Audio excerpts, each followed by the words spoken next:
इंदौर से हैं कर्नल वर्मा जी, स्वागत है आपका। नमस्कार। नमस्कार सर, कैसे हैं आप? बस आप लोगों का आशीर्वाद अच्छे हैं बहुत। आदाब हकीम साहब। आदाब, स्वागत आपका, जय हिंद। बस वो एक आपने स्किन के लिए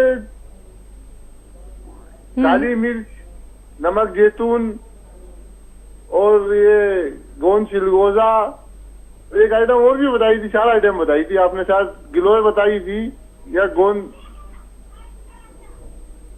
कोई और बताया था आपने।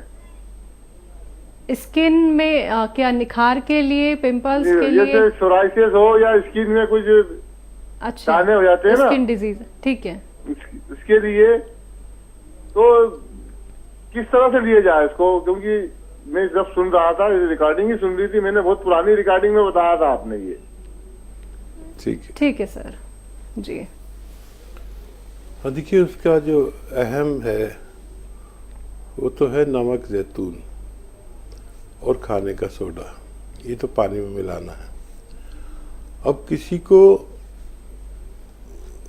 ग्लोय का पानी, ऐसे 2-2.5 इंच की ग्लोय जो है वो पानी में उबालकर ये पानी पिलाते हैं और नमक जैतून मिलाकर उसमें 1-1 या 2-2 चुटकी पिला देते हैं, तो इससे स्किन को फ़ायदा होता है। किसी को इसके साथ में अलसी भी देते हैं, आधा चम्मच हल्की भुनी हुई पाउडर के रूप में, तो किसी को इससे फ़ायदा होता है। किसी को काली मिर्च का पाउडर 2 चुटकी देते हैं। इन सब के साथ में, इन सब दवाओं के साथ में काली मिर्च का पाउडर 2-2 चुटकी 2 बार देते हैं, तो इससे भी फ़ायदा होता है। किसी को किसी नुस्खे से फ़ायदा होता है, किसी नुस्खे से नहीं। तो एक-एक करके सबसे पहले तो नमक जैतून लीजिए पानी मिलाकर अलसी के साथ। इससे फ़ायदा नहीं हो तो पानी में ग्लोय को उबालकर उसमें नमक जैतून डालकर अलसी के साथ लीजिए। उससे भी फ़ायदा नहीं हो तो ये नुस्खा बढ़ाते जाते हैं फिर काली मिर्च 2-2 चुटकी इसके साथ में लेते हैं, लेकिन स्किन डिजीज को फ़ायदा थोड़ा देर में होता है। जी, कॉलर हैं लखनऊ से आरबी वर्मा जी, स्वागत है आपका। नमस्कार शैलजा जी। नमस्कार सर। वर्मा साहब, बहुत स्वागत आपका। धन्यवाद सर। अभी पहले बात किया था मैंने, 1.5 महीने पहले।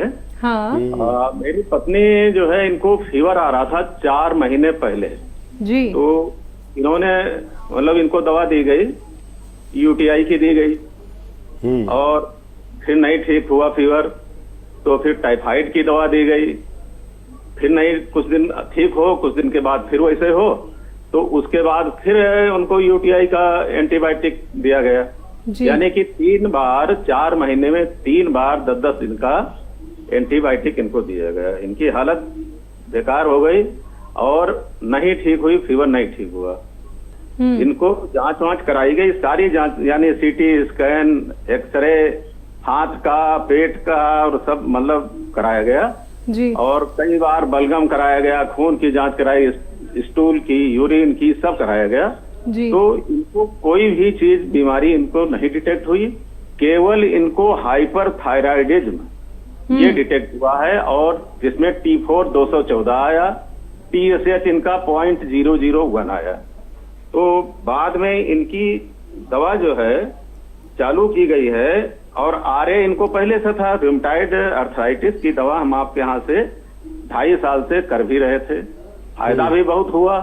लेकिन ये बीच में जो डेवलपमेंट किसी कारण से हुई है, चूंकि स्टेरॉइड भी 2-3 महीने लिया था इन्होंने, तो बड़ा गड़बड़ हो गया। अब वहां पर जो हाइपर थायराइडिज्म ही केवल डिटेक्ट किया है और रूमेटॉइड अर्थराइटिस इनको पहले से है और इनका पल्स रेट 130 के करीब होता था और बाकी बीपी की जो रीडिंग है वो लगभग बहुत ज्यादा नहीं अंतर थी, लेकिन पल्स रेट ज्यादा था। तो इनको हाई बीपी की दवा भी स्टार्ट की गई है और रूमेटॉइड के लिए भी अंग्रेजी दवा स्टार्ट की गई है और एक साल्ट आता है हाइपर थायराइडिज्म के लिए 10 mg सुबह शाम, ये इनको दिया जा रहा है। इस समय हकीम साहब ऐसा है कि इनको काफी रिलीफ हो चुका है अंग्रेजी दवाओं से। मतलब रिलीफ तो बहुत है, लेकिन फिर भी अभी फीवर कभी 2-3 दिन के बाद आ जाएगा, पैरासीटामोल ले लेते हैं, उतर जाएगा, फिर 3-4 दिन के बाद थोड़ा आएगा, ये पोजीशन चल रही है।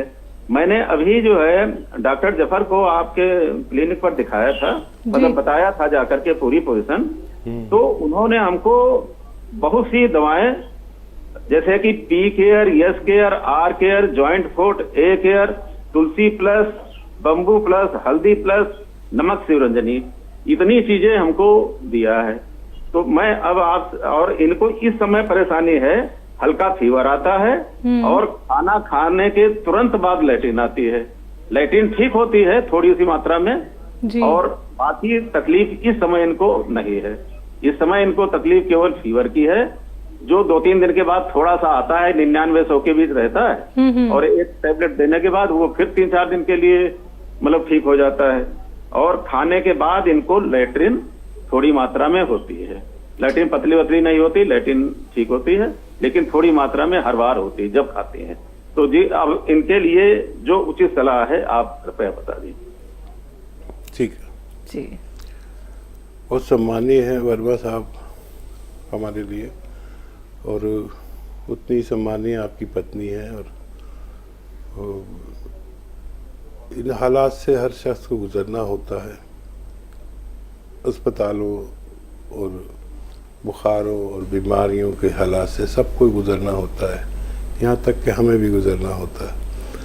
और कभी परेशानी यही होती है कि जो बीमारी है वो डिटेक्ट नहीं होती और अंदाजे से दवाएं चलती रहती हैं।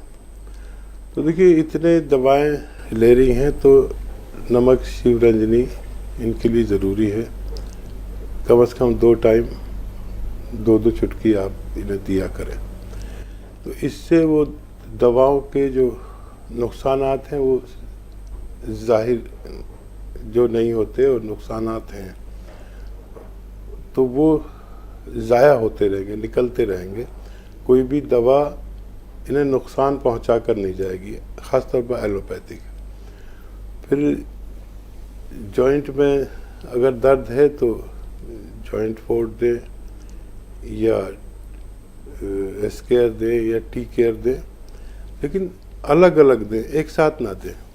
ये दवाएं अगर सुबह को जॉइंट फोर्ट दिया है तो शाम को वो दें, टी केयर या एस केयर जो भी है, और उसी हिसाब से ये दोनों दवाएं एक साथ ना दें। और जो भी दवाएं दी हैं वो एक साथ भी दे सकते हैं, लेकिन जॉइंट फोर्ट या टी केयर या एस केयर एक साथ बिल्कुल ना दें, और गोंसिया भी एक साथ ना दें, अलग अलग टाइमों में दें। इसी तरह इलाज करें। और जो स्टेरॉइड वगैरह का इलाज है वो पल्स बढ़ाता है। अगर स्टेरॉइड की एक गोली खा लें तो आपकी पल्स और शुगर और सब कुछ एकदम अप हो जाता है। ये ताकतवर दवा है, हालांकि ये वक्ती इलाज होता है, तो इसके नुकसानात उनके जिस्म में ना रह जाए उसके लिए नमक शिवरंजनी ज़रूर दे दिया करें 2 बार, ताकि वो जल्दी से किडनी से इन दवाओं को बगैर नुकसान पहुंचाए बाहर कर दिया करें। जी। अगली कॉलर है कुरुक्षेत्र से सुधा जी, स्वागत है आपका। हमारी बेटी जान और हमारे मसीहा आप दोनों का अस्सलाम वालेकुम रहमतुल्लाह व बरकातहू। आदाब मैम। हाँ, सवाल है बेटा, सर आप ना सौंफ और धनिया का चूर्ण जो बताते हैं यूरिन इन्फेक्शन के लिए जी, तो क्या हुआ मुझे ये मैंने अभी ध्यान से सुना था आपका नुस्खा, लेकिन उससे पहले मैं क्या करती थी, मेरे को जलन में आप बताते थे कि किडनी की सफाई करती है, जैसे बर्तन मान धो के रख देते हैं उस तरह से हमारी किडनी की सफाई करती है। तो मेरे को ख्याल आया एक दिन, फिर मैंने छोटी इलायची खाई, मेरे को बहुत जलन हुई यूरिन में, तो मैंने 2 छोटी इलायची इस्तेमाल की और विद इन 5 मिनट से जलन ठीक हो गई और यूरिन पास हो गया जी। तो ये मैंने उसका मैंने कईयों को बताया, ये अक्सर मतलब खातून में ये प्रॉब्लम होती ही है ये। सर और भी कोई नुस्खा है तो ऐसा बताइए छोटा सा, जैसे ये कारगर हुआ मैंने किया। और ये भी बताइए सर, बड़ी इलायची पेट के लिए तो बहुत मुफीद है और जाहिर है कि पेट के सारे इमराज में काम करती होगी, इसके अलावा और क्या क्या फायदे हैं सर वो भी बताइए। और जैसे आप बता रहे थे अभी कि दिल बड़ा हुआ है उसके लिए आपने बताया नमक जैतून के साथ एक बड़ी इलायची है। जी तो सर ये दिल बड़ा हुआ क्या होता है, मैंने नहीं कभी सुना। ठीक है जी। देखिए, ये जैसे लीवर बढ़ जाता है तो सूजन आ जाती है या शेप बदल लेता है अपना, ऐसे ही दिल भी बड़ा हो जाता है। और उसकी निशानी ये है दिल बड़े होने की कि जब ऐसा आदमी चलता है तो चल नहीं पाता बिल्कुल भी, सांस बहुत ज़्यादा फूल जाता है। मतलब 2-4 कदम चलना भी उसके लिए मुहाल होता है। ये उसकी निशानी है कि फेफड़े ठीक होते हैं उसके, लेकिन सांस फूलता है। तो ये दिल बढ़े हुए होने की निशानी होता है। और जैसे बड़ी इलायची का मैंने बताया कि ये दिल के लिए भी बहुत अच्छी है, आपको पता पेट के लिए भी बहुत अच्छी है, और ये एसिडिटी के लिए भी अच्छी मानी जाती है। तो ये सूजन को कम करने के काम आती है। तो दिल पे सूजन होती है, स्वेलिंग होती है, और नमक जैतून भी इन्हीं कामों में आता है। तो नमक जैतून 2 चुटकी और बड़ी इलायची 1 या 2 खाने से दिल की सूजन ख़त्म होना मुमकिन है। यही नुस्खा हमारे लीवर को भी फ़ायदा करता है, ये नुस्खा हमारी किडनी को भी फ़ायदा करता है। आपको तो पता है कि नमक जैतून तकरीबन 10-12 बीमारियों में काम आता है, तो इलायची के साथ और भी ज़्यादा काम आता है जी। और नुस्खे तो मैं बताता ही रहता हूँ तरह तरह के, खाली 1 दवा या 2-3 दवाएं और चुटकियों भर के नुस्खे मेरा बताना काम है। और ये सब बहुत तेज़ असर नहीं है तो किसी से कम असर भी नहीं है। आप तो सारे नुस्खे आजमा चुके हैं, ज़रूरत पड़ने पर नुस्खा ले लिया करें। जी। लखनऊ से हैं आफरीन, स्वागत है आपका। अस्सलाम वालेकुम मैम। वालेकुम अस्सलाम मैम। कैसी हैं? मैं बहुत बेहतर हूँ, आप कैसी हैं? जी अल्हम्दुलिल्लाह। अस्सलाम वालेकुम हकीम साहब। वालेकुम सलाम आफरीन, खुश आमदीद। आप कैसे हैं? मैं तो ठीक हूँ माशाल्लाह, आप बताएं कैसी तबीयत है?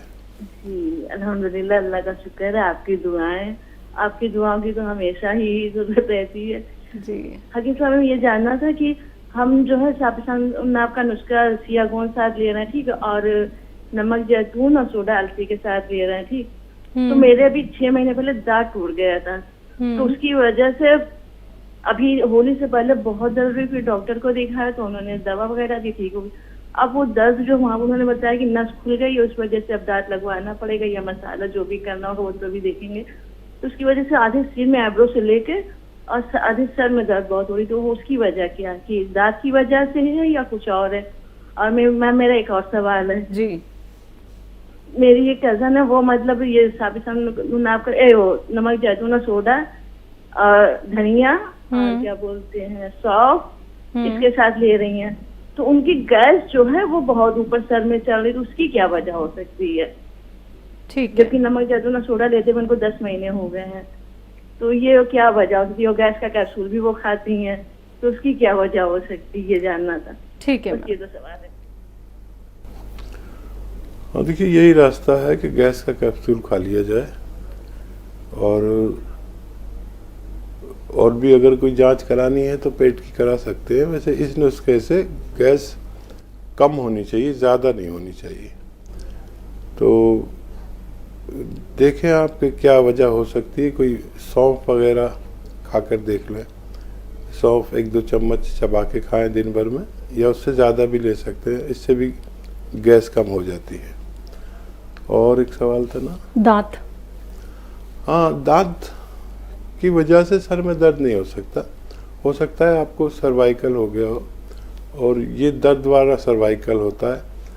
आपको एक एक्सरसाइज में बता रहा हूँ, ये आप 10 दिन करें, अगर उससे ठीक हो जाए समझ लीजिए ये सर्वाइकल की शुरुआत हो गई और आपका फ़ायदा हो जाना चाहिए 10 दिन में। ये एक्सरसाइज जो मैं अक्सर बताता हूँ, आप तो जानती होंगी, ये आप करती रहिए 3 मिनट तक रोज़ाना, और इसके रिजल्ट 8-10 दिन में आते हैं। ये भी 3 मिनट, इसके रिजल्ट 8-10 दिन में आते हैं, इसलिए आप 10 दिन से पहले इसे रोकें नहीं। और मुझे उम्मीद है कि दांत से मुतालिक दर्द आपके नहीं है।